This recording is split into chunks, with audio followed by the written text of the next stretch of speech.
प्रश्नकाल आरंभ। माननीय अध्यक्ष महोदय,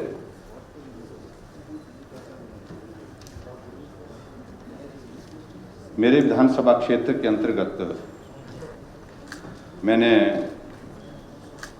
नाग में एक हॉर्टिकल्चर कॉलेज खोला था और ये कॉलेज खोलने के बाद वहां पर अध्यक्ष महोदय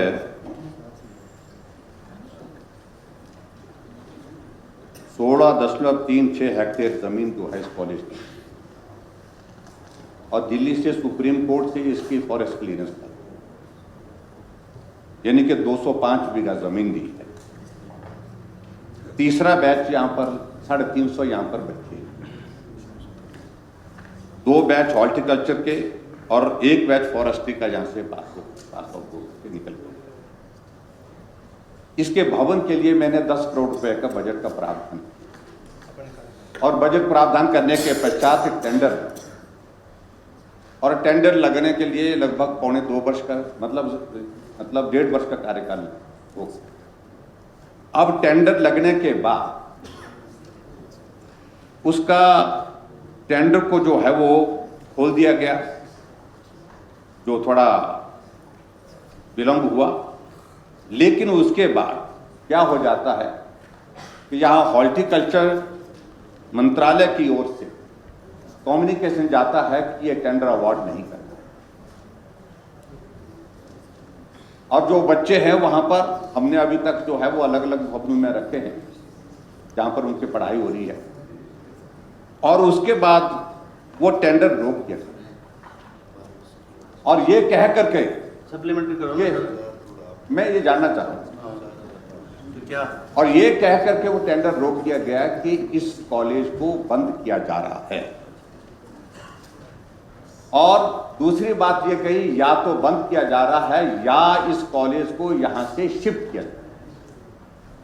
तो मैं माननीय मंत्री से जानना चाहता हूं, ये टेंडर अभी तक जो है आपने खोलने के लिए क्यों मना किया हुआ है? मैंने पीडब्ल्यू डिपार्टमेंट से भी बात की, पीडब्ल्यू मंत्री से भी बात की, उन्होंने कहा कि डायरेक्शन कुछ ऐसी जगह से आई है जिसके कारण ये टेंडर रोक दिया गया है। आखिरकार इस कॉलेज को आप जमीन पर खड़ा क्यों नहीं होने देते? बजट का प्रावधान हमने किया, अगर बजट का प्रावधान नहीं होता तो भी बात मानते। माननीय मुख्यमंत्री जी से बात की और माननीय मुख्यमंत्री जी ने कहा कि अगर बजट है तो हम उसको बंद नहीं करेंगे, लेकिन उसके बावजूद अभी तक ये बातें ही रह गई, आश्वासन ही रह गए। 10 करोड़ रुपए का बजट होने के बावजूद जिसको जो है इस टेंडर को जो है अभी तक भी वहां पर खोले। क्या मंत्री जी इस बात को सुनिश्चित करेंगे कि तुरंत वो टेंडर अवार्ड करके, जिसका भी है, मुझे मालूम नहीं किसका है, वो भी मुझे जानकारी मिली है कि उनको भी कह दिया कि आप जल्दबाजी मत करिए इस सारी चीज, पूछ लो कब तक, लेकिन कब तक आप उसको जमीन पर उस पर काम शुरू कर देंगे? माननीय मंत्री महोदय डिटेल्ड रिप्लाई देना चाहिए ठाकुर साहब, जिनकी चिंताएं पूरी। माननीय अध्यक्ष महोदय, जो कॉलेज भूमि का जो चयन हुआ है, पहले तो उसी के ऊपर जो है मुझे कहना है, जब इसके लिए कंसल्टेंट अपॉइंट किया गया, कंसल्टेंट ने उस जो ज़मीन चयनित हुआ है उसके बारे में उसने कहा कि ये फिजिबल नहीं है। फिर दोबारा से हमने उसको भेजा, उसका फिर दोबारा से ये आया कि सिर्फ ए और बी ब्लॉक बन सकते हैं, एकेडमिक ब्लॉक और दूसरा एक एडमिनिस्ट्रेटिव ब्लॉक। बाकी जो असली बच्चों के लिए जो हॉस्टल्स हैं, दूसरे और कंपोनेंट्स है, वो इस भूमि पे बनना जो है फिजिबल नहीं है। इस कारण जो है अब इसको सनसनी करने की बजाय सीधे ही पूछ लेते क्यों नहीं बना है, तो ये इसमें कारण ही है। अब इनके पास 5 साल का पूरा समय था, 16 इन्होंने जो है हेलीपैड बना दिया अपने सिराज में। उस समय ये ख्याल नहीं आया कि इसको धरातल पे उतारते हो, हेलीकॉप्टर में उड़ते रहे, हेलीकॉप्टर में उड़ते रह गए, हेलीकॉप्टर में उड़ते रहे। सर लेकिन ये हेलीपैड नहीं है, हॉर्टिकल्चर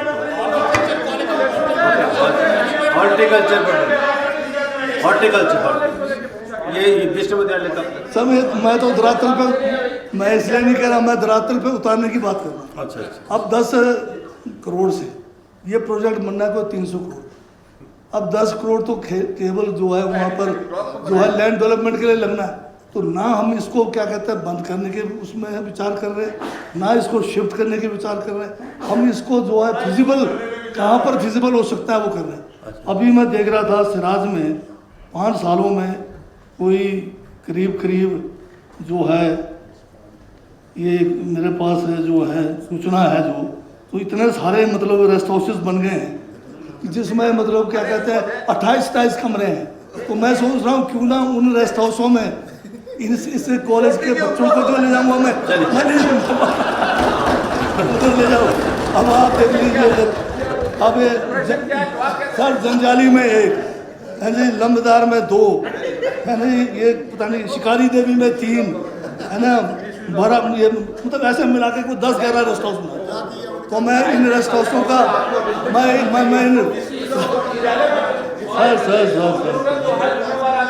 सर अभी और है, जवाब दे रहा हूँ मैं दे रहा हूँ सर, मैं सर उसका जवाब आ रहा है सर। मैं ये कॉलेज को धरातल पे लाने की बात कर रहा हूँ। तो ये जो रेस्ट हाउसेज हैं, हेलीपैड्स हैं, फिर एक मेरे पास यहाँ पर 32 करोड़ का थुनांग में, 11 करोड़ का जंजाली में और बाली चौकी में 16 करोड़ का कंबाइंड बिल्डिंग्स है। उन बिल्डिंगों में कोई भी नहीं रहा है, 2-2, 3-3 ऑफिस लगे, सब खाली है। मैं उसका माननीय मुख्यमंत्री जी से मैं जो है चर्चा करके उनका सदुपयोग करूँगा और इस कॉलेज को बेहतरीन तरीके से चलाऊँगा। विवेक शर्मा जी 1828।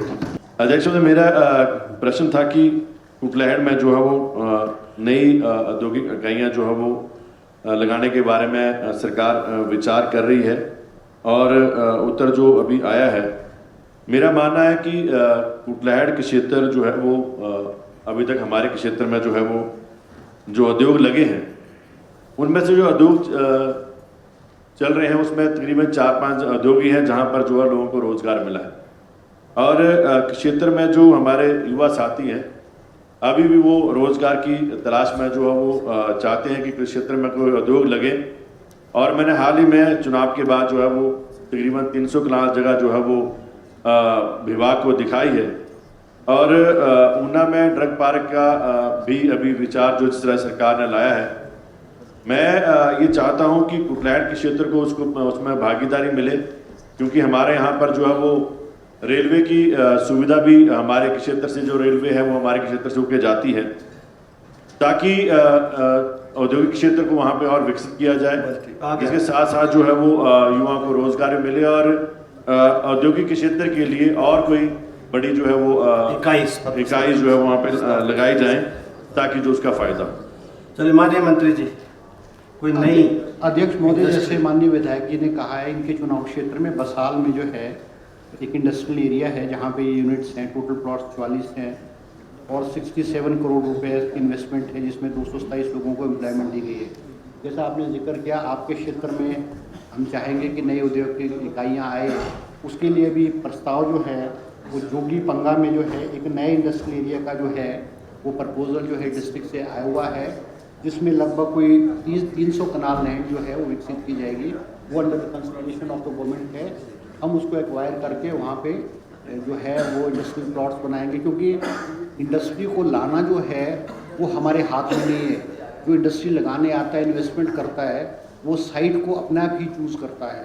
मगर हम कोशिश करेंगे कि आपके क्षेत्र में, क्योंकि आपका बहुत सारा एरिया बैकवर्ड भी है, यहाँ पे इंडस्ट्रीज भी आएँ ताकि लोगों को रोज़गार के साधन भी जो है उपलब्ध हो। Thank you. Next question 1829 Shri Balbir Singh Verma.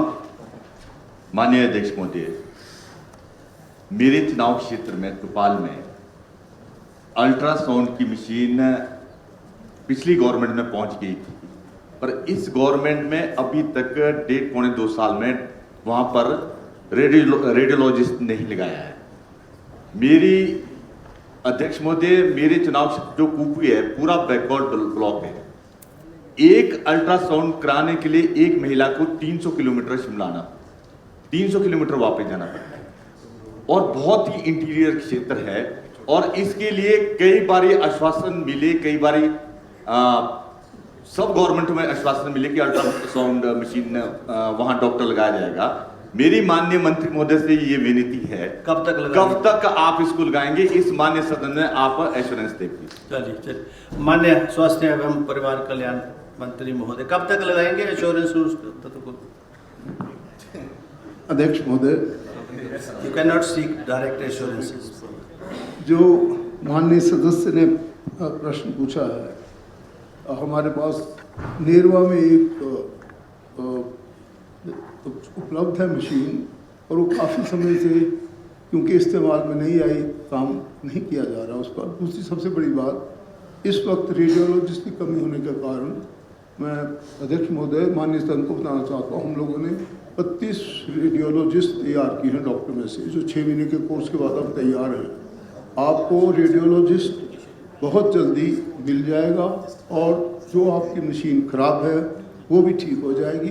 मेरा माननीय सदन से माननीय अध्यक्ष महोदय ये भी एक सूचना देते हर्ष हो रहा है कि इसी प्रकार के रेडियोलॉजिस्ट ट्रेन किए जाएंगे, और जहाँ जहाँ पर हमारे पास रेडियोलॉजिस्ट की कमी है उसको पूरी किया जाएगा। Thank you. क्वेश्चन 1830 माननीय सदस्य श्री हंसराज जी।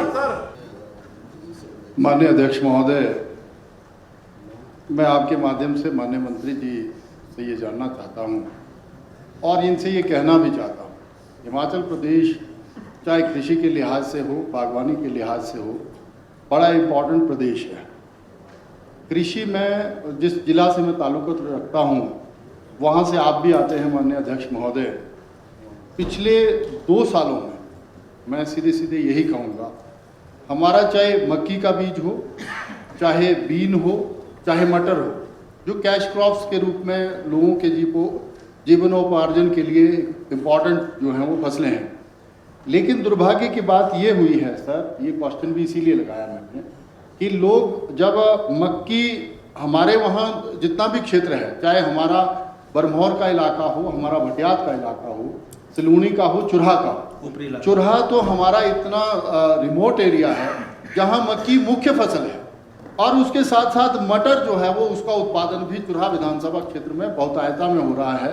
आलू को भी हमने इंट्रोड्यूस करवाया है। लेकिन जब मैं आपने जो प्रश्न के उत्तर में कहा है 2023-24 में आपने जो मटर है वो 175 क्विंटल ही दिया, लेकिन मक्का जो है वो 0 कर दिया, और बीन तो बिल्कुल नहीं मिला। बीन हमारा हिमगिरी की 9 पंचायतें हैं, वो पूरा बीन उत्पादन करती हैं। अपर जो हमारा बैरा जोन है वहाँ पर बीन और मटर की खेती होती है। हमारा जो इधर चरड़ा चांजू का इलाका है और लोअर बेल्ट में टमाटर की खेती होती है, मसरून माणी के इलाके में, बुढ़ेड़ में। मेरा आपके माध्यम से सिर्फ इतना ही निवेदन है कि आपने तब भी 0 दिया, चाहे ये मटर था, मक्का था, बीन था, आलू था, बरसीन थी, जई थी, ज्वार था या गेहूं थी। और अभी जब 24 की भी मैं यहाँ डिटेल देख रहा था, सिर्फ मटर में 600 क्विंटल ये मटर दिए गए पूरे उसमें, और 50 क्विंटल जो है वो सिर्फ मक्की दी गई। इसमें सिर्फ मेरा क्वेश्चन इतना है माननीय अध्यक्ष महोदय, इस बार जो मक्की का बीज लोगों ने बाहर से खरीदा, वो 600 की थैली जो 10 किलो की या 7 किलो की होती है, उसको 1300 से 1400 रुपए में खरीदा गया। क्या माननीय मंत्री जी इंश्योर करेंगे आने वाले समय में इस तरह की स्थिति पैदा नहीं होगी? अगर हम मुख्यमंत्री कृषि संवर्धन योजना को लें, चाहे हम खाद्य सुरक्षा एवं पोषण में काम कर रहे हैं, तो माननीय मुख्यमंत्री जी ये इंश्योर करवा देंगे कि आने वाले समय में इस तरह की स्थिति मंत्री जी करेंगे। माननीय मंत्री महोदय। अध्यक्ष महोदय, मैं विधायक की चिंता जो है वो ठीक है, परंतु हमारे जो वहाँ पर सब्जेक्ट मैटर स्पेशलिस्ट जो है वो ब्लॉक लेवल के होते हैं, और किसान जो जितनी रिक्वायरमेंट अपनी देते हैं उस रिक्वायरमेंट को देख करके जो है पूरी की पूरी रिक्वायरमेंट को डिस्ट्रिक्ट लेवल के ऊपर जो है वो कंसोलिडेट किया जाता है, और उसके बाद जो है उस रिक्वायरमेंट को देख करके डायरेक्टर के ऑफिस में जो है वो हम टेंडर फ्लोट करते हैं, और जितनी जितनी ज़रूरत जो है जिस जिस जिला में होगी, जिस विधानसभा क्षेत्र में होगी, उसको हम देते हैं। अगर इनके किसानों की रिक्वायरमेंट ज़्यादा होगी तो हम ज़्यादा बीज जो है उनको पहुँचाएँगे। अगर इनकी रिक्वायरमेंट जो है वो कम आती है तो इसीलिए इसी को आधार मान करके हम जो है वो आगे टेंडर फ्लोट करके जो है वो कंपनियों कहते हैं कि इनको इम्प्रूव सीड जो है वो दिए जाएँ। इनकी चिंता जो है वो ठीक है कि कुछ एरियाज़ में बीज जो है वो टाइम के ऊपर नहीं पहुंचते हैं, उसको हम सुनिश्चित करेंगे कि समाई के ऊपर जो है वो रबी और खरीफ की जब बिजाई होती है तो ठीक टाइम के ऊपर बीज पहुंचने चाहिए। लेकिन जितनी डिमांड हमारे पास आती है उसी के अनुसार हम जो है वो आगे टेंडर फ्लो। नेक्स्ट क्वेश्चन 1831 माननीय सदस्य श्री जीतराम कटवाल। अध्यक्ष महोदय, मैं माननीय मंत्री महोदय से जानना चाहूँगा, पिछले साल भी ये प्रश्न था। झंडूता चुनाव क्षेत्र में 2 CHC, 1 सिविल हॉस्पिटल और 7 PHC हैं। 1,20,000 के आसपास पॉपुलेशन है। आपका जवाब में आया है कि CT स्कैन सुविधा उपलब्ध करवाने का कोई मामला अभी तक सरकार के विचाराधीन नहीं है। ये देखने वाली बात है कि अगर आपके विचाराधीन ही एक कंस्टिट्यूएंसी में ऐसी मांग आ रही है और जवाब आ रहा है कि विचाराधीन है, तो इस पर साफ विचार करिए। और इसको कुछ पिछले साल भी आपने बोला था, मैंने आपसे रिक्वेस्ट की थी कि यहाँ CT स्कैन की सुविधा दीजिए, कहीं ना कहीं 1 या 2 जगह दे दीजिए। उसके भी कोई जवाब नहीं है। विभाग को पूछिए कि इस तरह के जवाब मत लिखिए कि एक चुनाव क्षेत्र में विचाराधीन ही नहीं हो रहा है। नंबर 2, आपने लिखा कि मैंने ऑर्थोपेडिशियन और मेडिसिन स्पेशलिस्ट गायनेकोलॉजिस्ट के लिए 3 पदों की आपसे पिछले साल पर्सनल रिक्वेस्ट की थी। आपने इसी सदन में कहा था कि हम कोशिश करेंगे। अभी लिखा जा रहा है कि प्रयास किया जाएगा।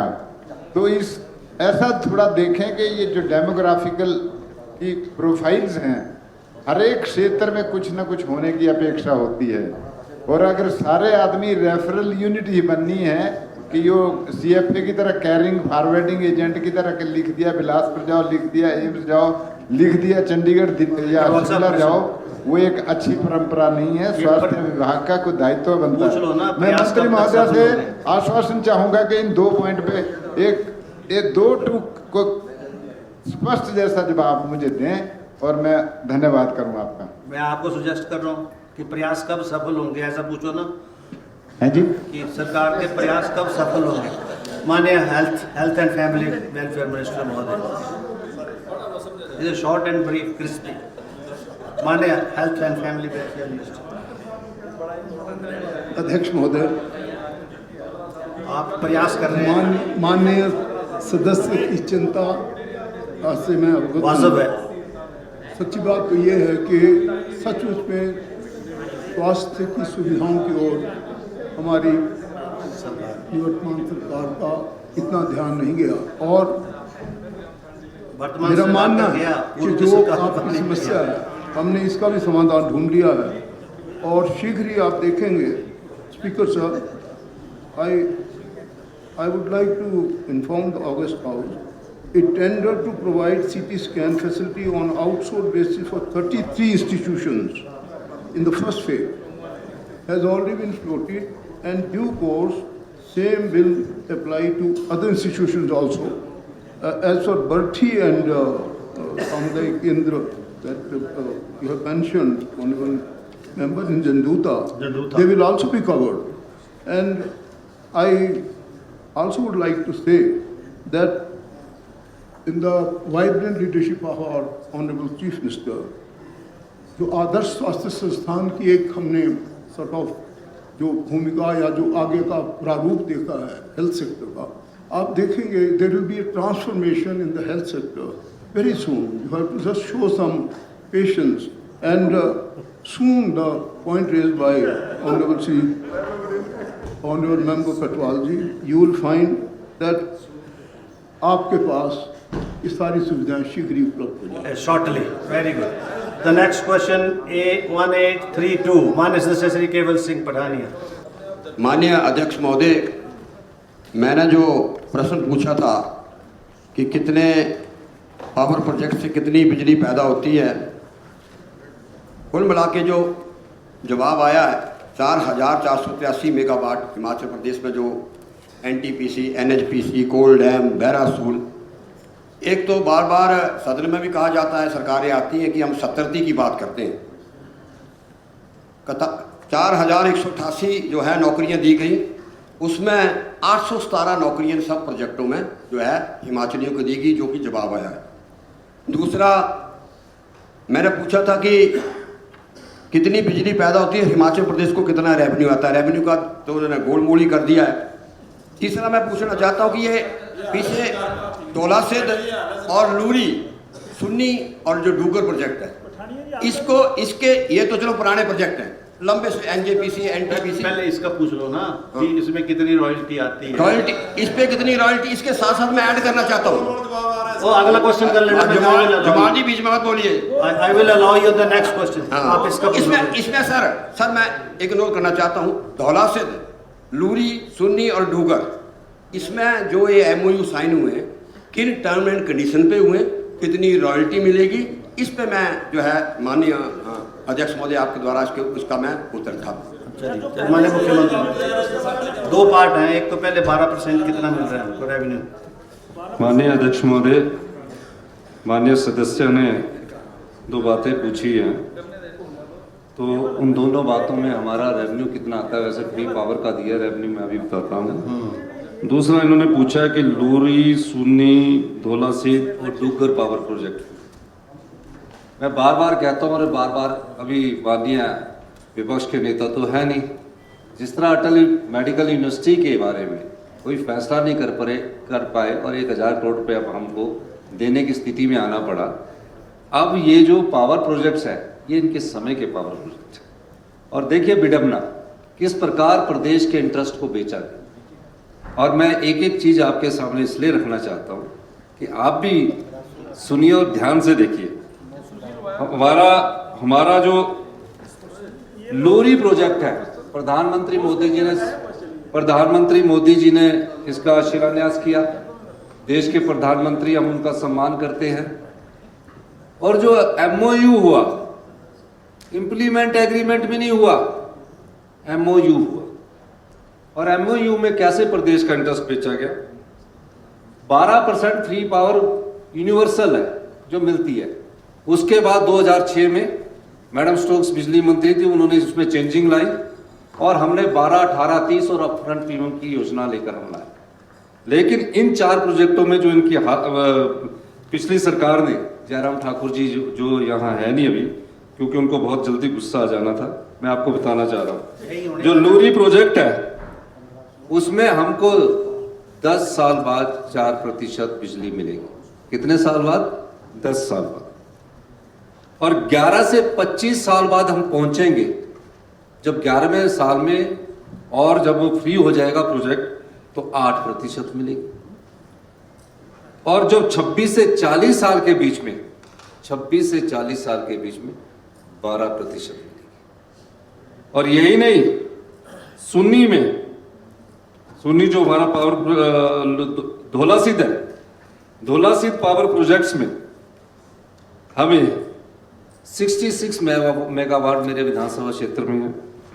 12% बिजली 26 से 40 साल के बीच में मिलेगी। लाइफ लॉन्ग प्रोजेक्ट दे दिया आपने, और लाइफ लॉन्ग प्रोजेक्ट में हमें लाख में 25% बिजली मिलेगी। सुन्नी में सिर्फ 12% बिजली मिलेगी थ्रू आउट लाइफ, यानी कि हमारे प्रोजेक्ट पर कोई अधिकार नहीं था। 12, 18, 40 की पॉलिसी को भी बदल दिया। और जो लाडा मिलता था वो CSR के तहत मिलता था, 1.5% लाडा। और जो 50% GST था, जो स्टेट का 9% कंपनसेशन था, वो भी आपने माफ कर दिया। यही नहीं, मैं ये एक और आपको बताना चाहूंगा माननीय अध्यक्ष महोदय कि हमने इस बात को जोर से उठाया।